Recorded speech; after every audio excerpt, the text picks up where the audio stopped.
मसीह यस्सु में आप सबकी सलामती हो। मेरे अज़ीज़ों, आज हम खुदावंद के मुक़द्दस कलाम में से अपनी रहनुमाई के लिए खुदावंद के कलाम की चंद बातों पर गौर करेंगे। खरूज की किताब उसके 12वें बाब की 21 आयत से लेकर 28वें आयत तक एक पैसेज है। वहाँ पर कुछ फसह के ताल्लुक से जो है वो बातें लिखी हुई हैं, और उनमें से एक आयत जो है बड़ी प्यारी आयत है। वहाँ पर 26वीं आयत में लिखा है कि जब तुम्हारी औलाद तुमसे पूछे कि ये जो इबादत तुम करते हो इसका क्या मकसद है, तो उससे पहले जो 2-3 आयत है वहाँ पर ये लिखा है कि ये जो पहली फसह है जो खुदा ने हुक्म दिया है, इसको तुमने नस्ल दर नस्ल मानना है। यानी कि जब तक ये दुनिया है इसको मानना है, फसह की रस्म को। और पुराने अहदनामे में इस फसह की रस्म को मनाया जाता था। और यहाँ 26 आयत बड़ी प्यारी है। वो वहाँ लिखा है कि जब तुम फसह मनाओ तो तुम्हारी औलाद तुमसे पूछे कि ये जो तुम हर साल कुर्बानी करते हो और ख़ानदान के सारे अफराद घर में बैठ के गोश्त खाते हो और उसके खून को अपने दरवाज़ों पर चौखटों पर लगाते हो, तो इसका मतलब क्या है।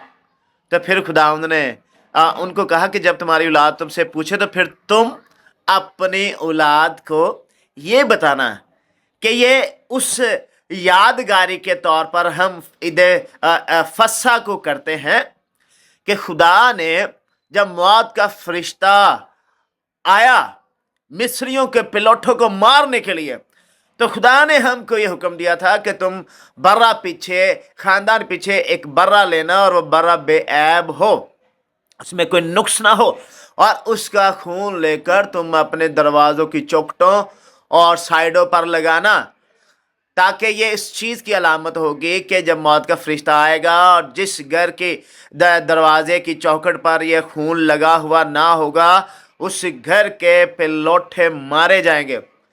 तो हम ये फसह इसलिए मनाते हैं कि खुदा ने हमें यह हुक्म दिया था कि जब मौत का फरिश्ता आया और उसने हमारे पिलोठों को छोड़ता गया और मिस्रियों के पिलोठों को मारता गया, इसलिए खुदा ने कहा कि अब तुम जो है ये जो फसह है इसे नस्ल दर नस्ल खुदा का हुक्म मानकर इसे मनाना है। तो मेरे अज़ीज़ों, ये बहुत ही अच्छी और बड़ी बात है कि हम ऐसे काम अपनी औलाद के सामने जो बिब्लिकल पॉइंट ऑफ व्यू से और खुदा के कलाम के मुताबिक हैं, जैसे कि हम वर्शिप करें, हम गीत गाएं, हम साज बजाना सीखें, हम दुआ करें, हम फास्टिंग करें, ताकि ये हमारी औलाद हमें देखे, ताकि वो उसे अपनी ज़िंदगी में अमल लाए, क्योंकि ये अशद ज़रूरी है। और खुदा ने कहा कि जब तुम्हारी औलाद तुमसे पूछे, क्यों पूछेगी? क्योंकि तुम वो हर साल करते होगे, इसलिए तुम्हारी औलाद एक दिन तुमसे पूछेगी कि ए बाप, अंकल, चाचा, ताया, अम्मी, अब्बा, ये जो हम फसह करते हैं इसका मतलब क्या है। तो फिर वो बताएंगे कि जब सारी दुनिया गुनाह में पड़ी हुई थी और खुदा ने अपने इकलौते बेटे को इस दुनिया में भेजा, तो क्या है कि उसने सारी दुनिया के गुनाहों को अपने ऊपर ले लिया। अब जब इशाया रबानी चर्चेज में होती है या घरों में या कलीसियाओं में होती हैं, तो बच्चे बड़े गौर से देखते हैं और जिद करते हैं कि हमें भी ये दें। मगर ये उनका देखना बहुत ज़रूरी है, अशद ज़रूरी है। अपनी औलाद को, अपने बच्चों को चर्च ज़रूर लेकर जाया करें, ताकि वो देखे सारी रूहानी एक्टिविटी, वो देखें, ताकि वो फिर उसी अमल में से गुजरे, उस अमल को करें। तो मेरे अज़ीज़ों, ताकि ये इसलिए कहा गया है कि वो फसह जो था हर साल मनाया जाता था, मगर खुदावंद ने एक ही बार लिखा, हमारा भी फसह कुर्बान हुआ, आओ हम ईद करें। एक बार हमारा फसह कुर्बान हुआ, मगर उसने वो जो रस्म मुकर्रर की है, उसने कहा कि मेरी यादगारी के लिए यही करते रहना। और आगे लिखा, जब तक वो आ ना जाए, यानी कि उसकी आमद तक, जब तक वो अपने मुकद्दसों को, बेटियों बेटों को जो वफादारी के साथ, दयानतदारी के साथ और उसके डर खौफ में ज़िंदगी बसर करते हैं, वो जब तक वो आ ना जाए इस रस्म को वो करते रहें। हाँ ऐ मेरे अजीजों, तो इस बात के लिए शुक्रगुजारी करते हैं कि अपनी औलाद को ये बातें सिखाएं रोज़ बरोज़। ज़रूरी नहीं कि हम ये कहें कि जब उनकी बारी आएगी, अक्सर मैंने लोगों को देखा है वो अपनी औलाद को सिखाते नहीं, वो ये कहते हैं कि जब हम ये बड़े होंगे ये खुद ही मसीही घराने में पैदा हुए हैं, ये खुद बहुत चढ़ जाना सीखेंगे तो आ जाएगा। मगर ऐसा नहीं है।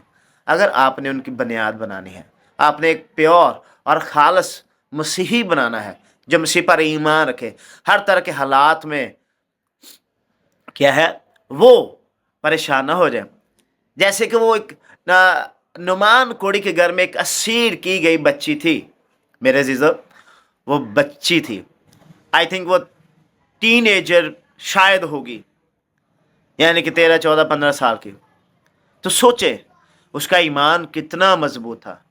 उसने ईमान को जो अपने देवी देवताओं पर रखता था, उसके बावजूद उसने जो उसका अपने खुदा पर ईमान था, ऐसी बात की कि उसके ईमान को मुतहर्रिक किया कि वो अपने माबूद को छोड़कर इस्राएलियों के खुदा पर उसके पीछे चला गया और इस्राएल गया आलिशा नबी के पास।